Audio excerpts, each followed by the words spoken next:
À 3 semaines du premier tour des élections législatives, nous débutons notre tour d'horizon est des la 10 plus vaste du circonscriptions de département. Elle Loire-Atlantique, représente à commencer par la 72 6e, communes Jean-Michel et Naguère. 13 cantons. Elle est située au nord de la Loire-Atlantique. La 6e circonscription est la plus vaste du département. Elle représente 72 communes et 13 cantons, en particulier ceux de Châteaubriand, Ancenis, Blain et Derval. Une circonscription détenue depuis 2012 par Yves Daniel. Le maire de Mouet l'avait emporté sous l'étiquette socialiste.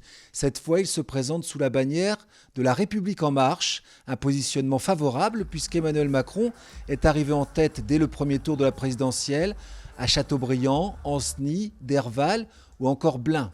En 2012 et avec 3000 voix d'avance, Yves Daniel avait ravi ce bastion de la droite à Michel Huneau, le député sortant, qui était en place depuis 1993, 4 mandatures.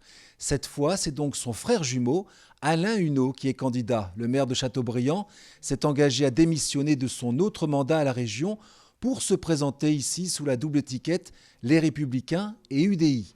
Un troisième candidat espère bien créer la surprise. C'est Gérard Poisson qui représente le Parti socialiste et Europe Écologie Les Verts dans le prolongement de la présidentielle.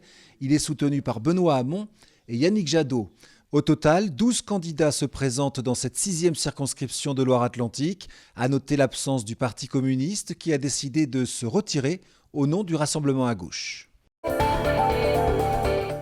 À partir de cette semaine, 3 jurys-trottoirs vont être installés dans les rues de Nantes. Ces objets, imaginés par des designers nantais, visent à limiter les désagréments des pipis sauvages. Claire Villalon. Rue du Voisin, rue du Moulin et rue de la Bletterie. Voici les 3 endroits où les Nantais pourront expérimenter l'uri-trottoir, cet urinoir urbain créé par l'agence Faltasi.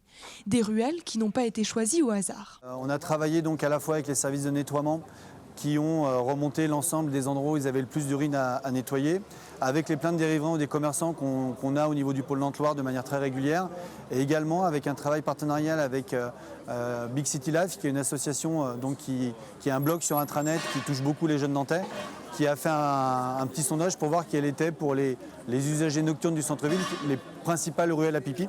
L'objet ressemble à une jardinière. À l'intérieur, des copeaux permettent d'absorber l'urine et une sonde connectée indique le niveau contenu dans le bac.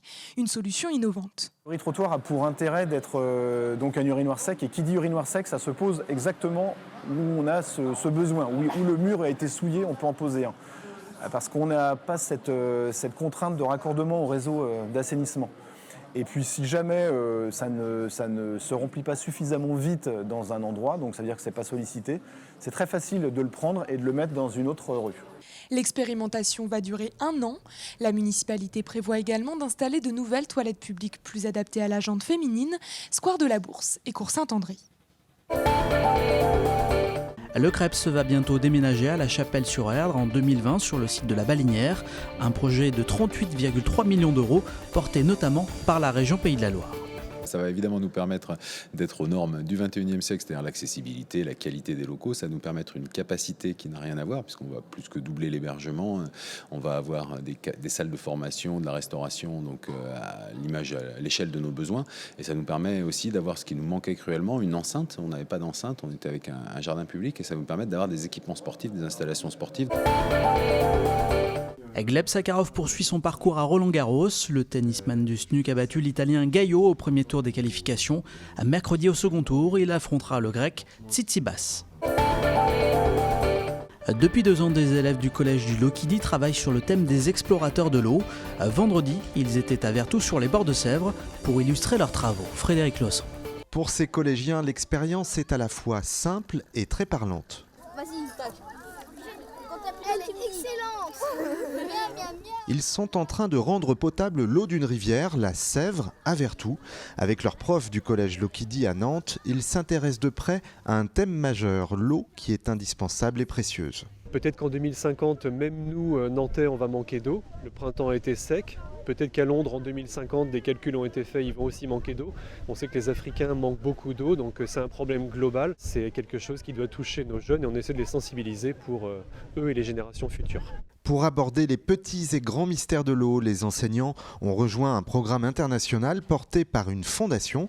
Ça s'appelle les Explorateurs de l'eau. L'idée, faire prendre conscience par la pratique et par les rencontres, avec par exemple le créateur du Safe Water Cube, l'invention nantaise qui permet de filtrer les eaux de surface. Aujourd'hui, il y a 2 milliards de personnes dans le monde qui n'ont pas accès à l'eau potable. Et il y a plus de 2 millions d'enfants qui meurent chaque année à cause de la qualité d'eau qu'ils boivent. Si on n'éduque pas les gens ou si on ne les forme pas, eh bien on ne pourra pas changer les choses. Au départ, on était tous un peu dubitatifs par rapport à cela et à la fin, ça devient quelque chose qui intéresse tout le monde. En fait, quand on est amené à rendre une eau potable, c'est mieux qu'on nous dise juste comment faire. En fait, on se rend un peu plus compte. Désormais, les explorateurs veulent passer à l'action. Le 29 mai, ils organisent un événement festif au collège du Loquidis pour récolter des fonds. Leur ambition, aider concrètement des populations qui n'ont pas encore accès à l'eau potable.